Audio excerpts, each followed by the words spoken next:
Hey guys, this is Ryan Robinson from RyRob.com, and today I want to talk to you about a question that's been sort of top of mind for me recently. And the question is, how much is an idea really worth? I've seen a lot on Twitter about this. I had a tweet that got a ton of replies to, my statement about how I feel about this question.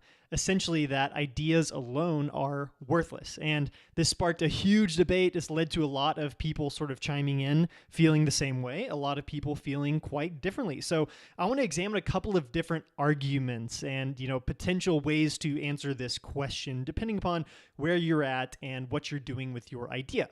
And how we assign value to an idea, I think, is really at the core of this question. So first of all, let me give you a little context. On my blog, I get a dozen or so readers replying to my emails every single day and asking me questions around, what I think of their business idea or which idea they should prioritize working on first out of this big, long laundry list of ideas that they want to work on, how they should get started with a certain idea, things like this, right? So this is where I'm coming from. And I've got this email up in front of me right now. I want to just read it real quick, a couple sentences from it.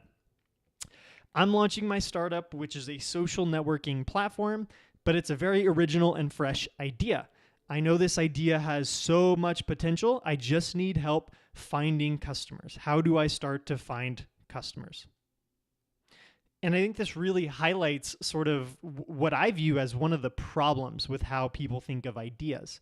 A lot of people think that ideas alone are inherently worth something. Like, hey, this idea has so much potential because I think that it's worth something. And people tend to assign value to an idea that they just believe very strongly in without any reason to believe in that.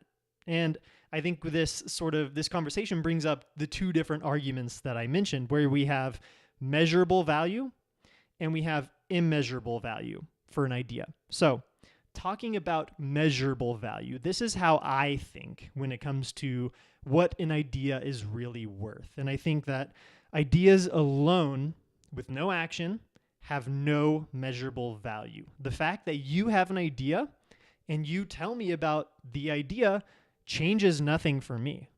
It doesn't change my life at all. And I think that is what the measurable value is. I'm talking about measure in terms of dollars, in terms of paying customers, in terms of solutions you're creating for people. And when you have an idea that's just stuck in your head, it's not doing any of those three things.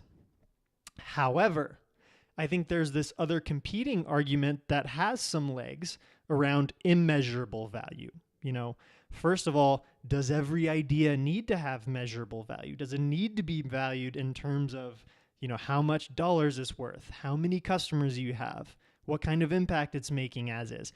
And I think the answer to that is no, not every idea needs to have measurable value. However, where immeasurable value comes into play as creating something is that it needs to lead to the execution. It has to lead to something.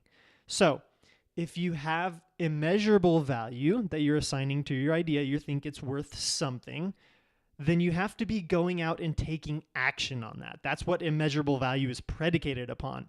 It's the assumption that, going out and telling someone about your idea will lead to interesting conversations, that you'll get feedback from them, that then turns around and motivates you, inspires you to then go out and build. And so in my mind, I think that ideas alone are worthless unless you take action on them. So my call to you, if you have an idea that you want to build, if you have something you want to create, make, sell, then go out and start doing it. That's the only way to create either measurable or immeasurable value, is to go out and start building.